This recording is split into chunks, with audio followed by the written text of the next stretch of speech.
Calvin Chapman with the HGP Sportscast. We begin tonight with cricket.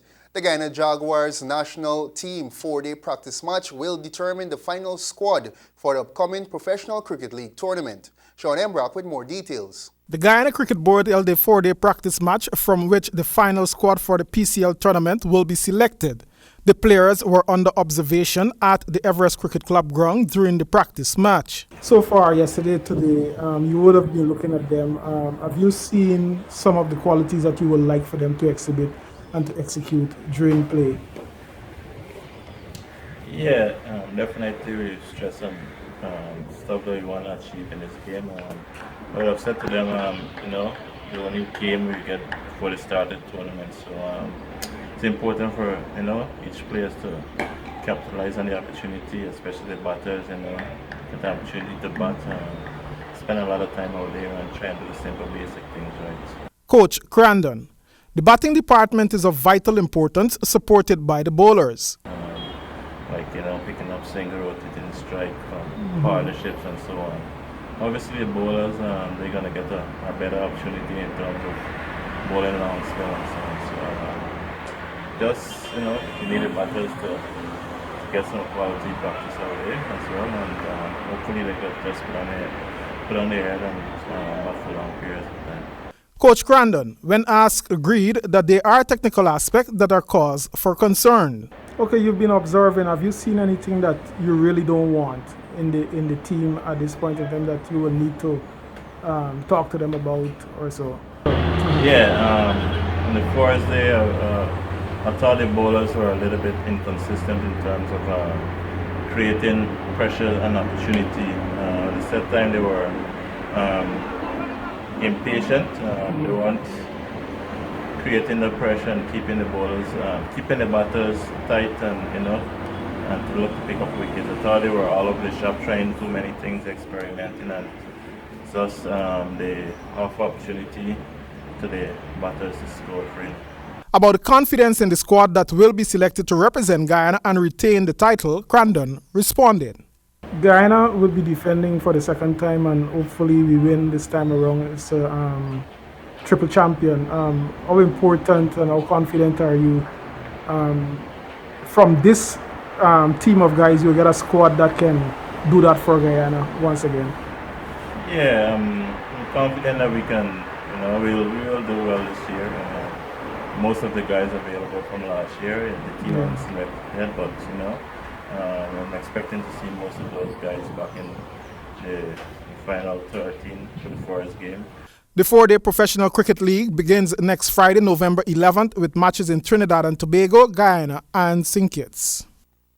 The West Indies earned a consolation victory on their dreadful tour of the United Arab Emirates when they defeated Pakistan by 5 wickets in the last test match in Sharjah. 9 matches were contested in the tour. West Indies lost 8. Vice-captain Craig Brathwaite was awarded man of the match after his first innings century, and his 60 unbeaten anchored the Windies to victory. Brathwaite became the first opening batsman to be not out in both innings in the history of the game. The West Indies Cricket Board, the WICB, now has 12 men and 50 women who have all signed central contracts for the West Indies for the period up to September 30, 2017. A release from the WICB stated. Here's more. Alzari Joseph adds the list of newcomers to the retained list of men, while the number of women increased from 11 to 15. 3 male players have notified the selection panel they are declining the offer. They are top-order batsmen Marlon Samuels, Darren Bravo, and all-rounder Carlos Brathwaite. All 3 are currently in the test team playing against Pakistan. The central contracts for women range from US $12,000 to US $30,000, while the contracts for men range from US $100,000 to US $150,000. The contract for the period is based on performances from October 1st to 2015 to September 2016. The WICB also has 90 additional players on contract for the 6 franchises, and their salaries range from US $15,600 to US $30,000. Those players are part of the first-class setup. The 4-day Professional Cricket League begins next Friday, November 11th, with matches in Trinidad and Tobago, Guyana, and St. Kitts. The Super 50 is scheduled for January to February 2017. Separate arrangements are on offer for the Caribbean Premier League (CPL), the region's T20 Domestic League, and those packages range from US $5,000 to US $160,000. West Indies will play in a Tri-Nation One-Day International Series with Zimbabwe and Sri Lanka. The series, scheduled for Zimbabwe, is due to start Wednesday, November 16. The annual GTT Indoor Hockey Festival is on this week at the National Gymnasium. Here's a look at some of the action last night.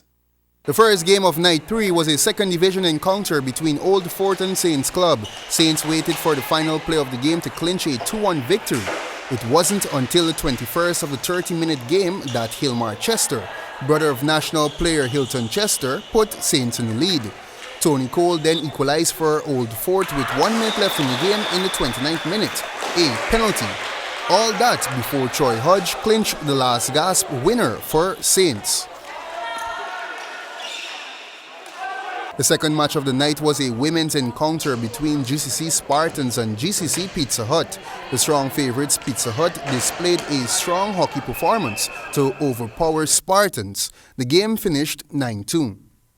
On the scorecard for Pizza Hut were Sonia Jardine, Carenza Finance, Alia Gordon, Trisha Woodruff, Trisha Feedcow, and Marzana Feedcow, while Shibiki Baptiste and Young Page Finance netted for the losers. Saints Club extended their perfect streak to 3 games and 2-2 in the first division when they came from behind to dispose of Pepsi Hikers.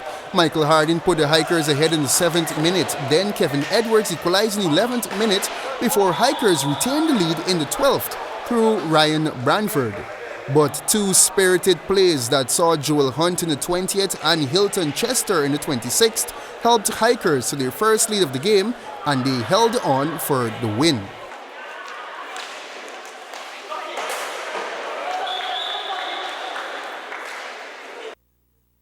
And that concludes the HGP Sportscast.